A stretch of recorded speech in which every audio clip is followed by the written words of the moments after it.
அண்ணாமலை பேசுகின்றேன். அன்பு சொந்தங்களே, பாரதிய ஜனதா கட்சியினுடைய அன்பு தலைவர்களே, எல்லா நம்முடைய சகோதர சகோதரிகளே, உங்களுக்கு வணக்கத்தை தெரிவிக்கிறேன். இந்த டாஸ்மாக்கு எதிராக நம்முடைய பாரதிய ஜனதா கட்சியினுடைய போராட்டம் நேற்று பொதுமக்களோடு இணைந்து ரொம்ப பிரம்மாண்டமா உணர்ச்சி பூர்வமாக தமிழ்நாட்டில் எல்லா பகுதியிலுமே செஞ்சீங்க. அது சென்னையில மட்டுமே அந்த போராட்டம் நடக்க இருந்தாலும் கூட நம்முடைய தலைவருடைய கைதுக்கு பிறகு மாநிலம் முழுவதுமே அது ரொம்ப உணர்ச்சியோடு, உதாரணத்துக்கு திருப்பூர்ல சகோதரி ஒருத்தர் கைக்குழந்தையோடு போராட்டத்துல பங்கேற்று அமர்ந்திருந்தாங்க. என்று காலையில் தான் தொலைபேசி மூலமா அவங்க கிட்ட பேசினேன். அதே போல ஒரு இடத்திலும் கூட அந்த உணர்ச்சி நைட்டு நம்முடைய அரியலூருடைய மாவட்ட தலைவர் கிட்ட நைட்டு ஒரு 1:30 மணிக்கு பேசினேன். காரணம், அவங்கள கைது பண்ணி ரிமாண்டுக்கு மேஜிஸ்ட்ரேட்டை கொண்டு போனாங்க. அப்புறம் அங்கிருந்து அவங்க வெளியே வந்தாங்க. அதே போல பொள்ளாச்சி இந்த பகுதியெல்லாம் பார்த்தா சம்பந்தம் இல்லாம முதலமைச்சருக்கு மேல கோஷம் போடுறாங்கன்னு இந்த ஏவல் துறையாக இருக்கக்கூடிய தமிழகத்தினுடைய நல்ல காவல்துறை இன்னைக்கு அவங்களும் அந்த மாதிரி நடந்துக்கிறாங்க பாருங்க. அவங்களும் கைது பண்ணி வச்சிருக்கிறாங்க.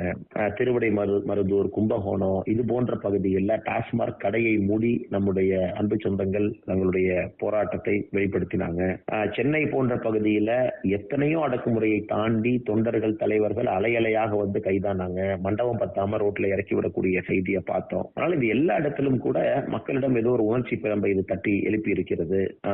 திராவிட முன்னேற்ற கழகம் ஆட்சி எப்படி டாஸ்மார்க் மட்டும்தான் நம்பி அவங்க காலத்தை ஊட்டிட்டு இருக்கிறாங்க அப்படிங்கறத தமிழக மக்கள் புரிந்து கொள்ள ஆரம்பித்து விட்டார்கள். இவங்க டாஸ்மார்க் இல்லை அப்படின்னா அந்த கட்சி இல்லை, ஆட்சி இல்லை, எதுவுமே இல்லையும் புரிஞ்சுக்கிட்டாங்க. அதனால உங்க அனைவருக்கும் இந்த போராட்டத்தை முன்னெடுத்ததுக்காக என்னுடைய நெஞ்சார்ந்த நன்றிகளை முதல்ல தெரிவிச்சுக்கிறேன். இல்ல சில தொண்டர்கள் கைதாகி இருக்கிறாங்க, நேற்று ரிமாண்ட் ஆயிருக்கிறாங்க. அவர்களையும் நாம் வெளியே கொண்டு வருவதற்கான முழு முயற்சியில் நம்முடைய கட்சி இறங்கி இருக்கிறது. இல்ல கைது இதெல்லாம் பயப்படாதீங்க, எல்லாம் பேட்ச் ஆஃப் ஆனர், சட்டம் மூடிட்டாங்கன்னு உள்ள போனாங்கன்னா வெளியே வரும்போது நீங்க மக்கள் மத்தியில் ஒரு பெரிய ஹீரோ தான் அந்த ஏரியால, அந்த ஊர்ல. அதனால இது ஒரு பெரிய விஷயமா எடுத்துக்காதீங்க. அதை கட்சி என்ன உங்களுக்கு உதவி செய்ய வேண்டுமோ அதை முழுமையாக செய்து வெளியே கூட்டிட்டு வந்துடுறோம். அதே நேரத்தில் நேற்று நடந்தது நம்முடைய முதல் போராட்டம் மட்டும்தான். தொடர்ச்சியாக அலையலையாக நாம் போராட்டம் பண்ணிக்கிட்டே இருக்கணும்.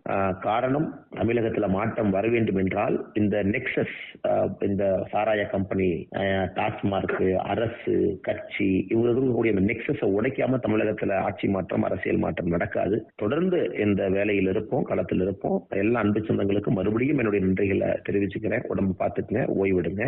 வாழ்க வளமுடன். பாரத் மாதா கி ஜெய்.